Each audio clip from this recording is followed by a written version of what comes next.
This video is a computational supplement to my lecture on Simpson's rule for approximating a definite integral in single variable calculus. So before you watch this video, make sure you've watched that one. What we're going to do is write a simple script in MATLAB where we will set up the function, set up the domain from, say, x equals a to x equals b with n subintervals. Then we will create the coefficients that go into the Simpson's rule computation. Then I will show you how to add up all of the terms in the computation, pairing up function outputs with the correct coefficients in order to get the Simpson's rule approximation. So here we go. We have Simpson's rule. First, let's set up our function as an anonymous function. So I will say f is an anonymous function of x, and this is really only fun if you can't anti-differentiate the function by hand.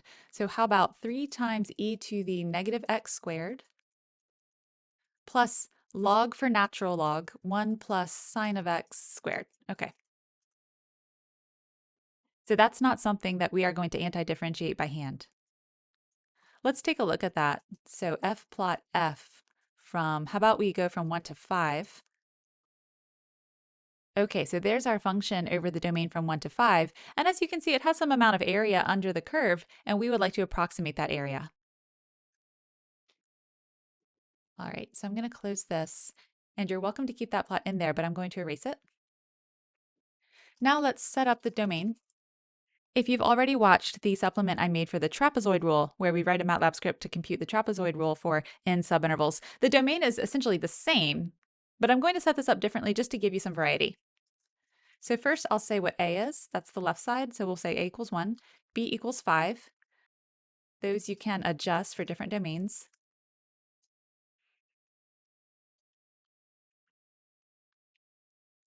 Then let's specify the number of subintervals. Make sure it's even.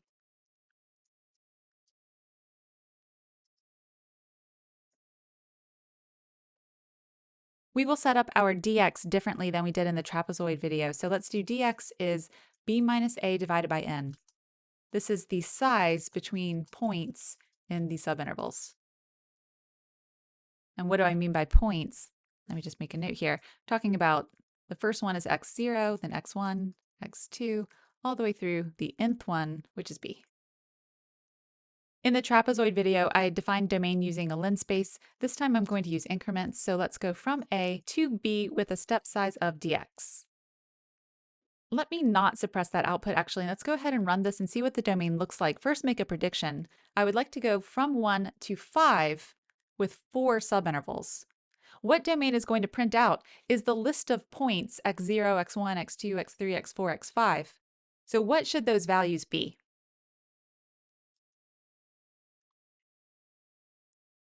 It should just be 1, 2, 3, 4, 5. So our domain vector always has n plus 1 entries in it, so 4 plus 1 is 5. The first subinterval is from 1 to 2, then from 2 to 3, then from 3 to 4, then 4 to 5. So that's 4 subintervals. That matches n. We can cut them in half, mentally predict what will happen when I run this script.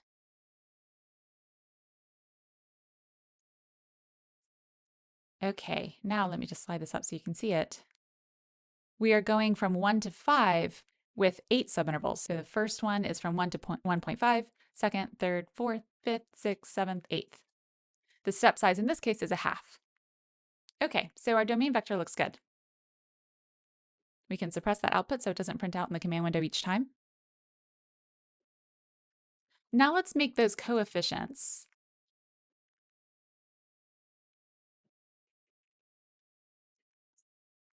The coefficients in Simpson's rule, as we saw in the Simpson's rule video, start with 1, 4, 2, and then they alternate 4, 2, 4, 2, 4, 2, however many coefficients you need until you get to 2, 4, 1.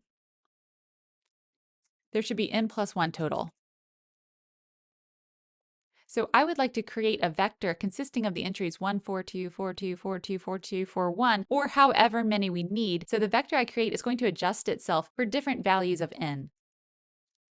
There's several different ways that you can do this in MATLAB. I'm going to do this in a few different steps.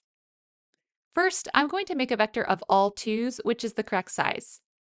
So create a vector of all 2's. I'm going to call this the coefficient vector, and I'll just keep naming it that vector. So in MATLAB, you can redefine a variable in terms of itself. I'll say 2 times the ones command for a 1 by n plus 1 matrix or vector. If I run this, the ones command, actually, let me just run the ones command. This creates an array of all ones of the size that you give it.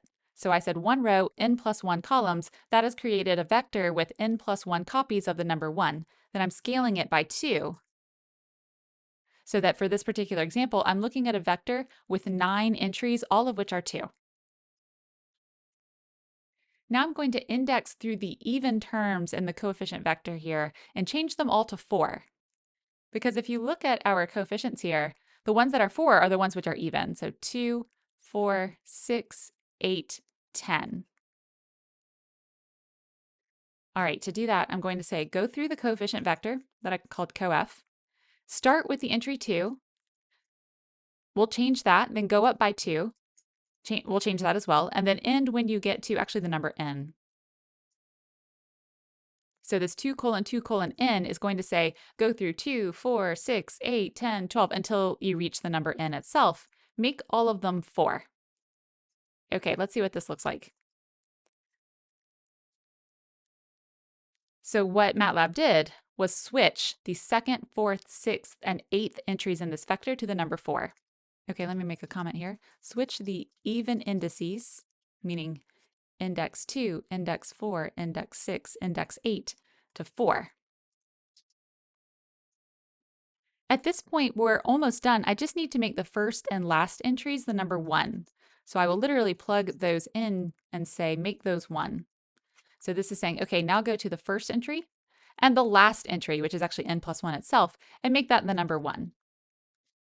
Okay, so now we have the vector that we would need for n equals 8 subintervals. 1, 4, 2, 4, 2, 4, 2, 4, 1.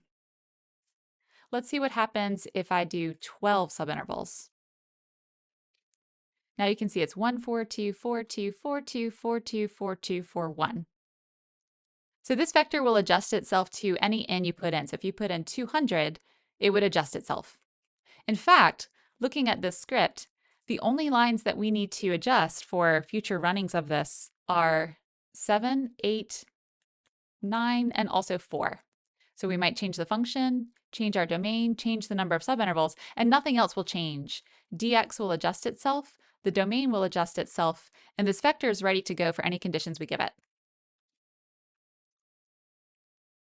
So now we can actually compute Simpson's rule. Let me write it out as a comment.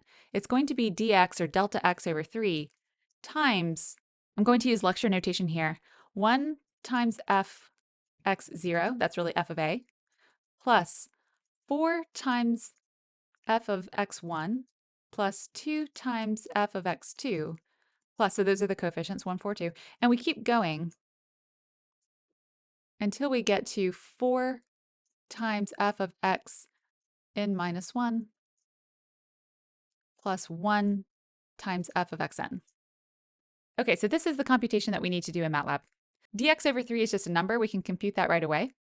Then I need to take all of the entries in the coefficient vector, pair them up with the right output, multiply all those pairs together, and then add them. MATLAB is really good at this kind of thing, so I can actually do it on one line.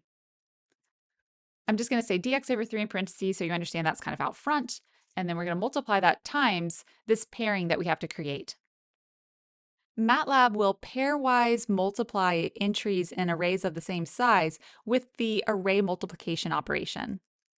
That looks like coef period star f of domain. So this is the vector that we've just created with the 1s, 4s, and 2s. Domain is going to be the vector that consists of, actually let me even put it here as a comment, these entries. So I need to plug these entries into f. That's what I'm doing here. So I'm creating a vector that looks like f of domain. In fact, I can run it. This is the output of our function at all of the points that we created when we chopped up our domain. This array multiplication operation, period star, that pairs them up and multiplies them together in pairs. So the first coefficient times f of the first entry, the second coefficient times f of the second entry, all the way through the domain, and then I just need to add up those pairings.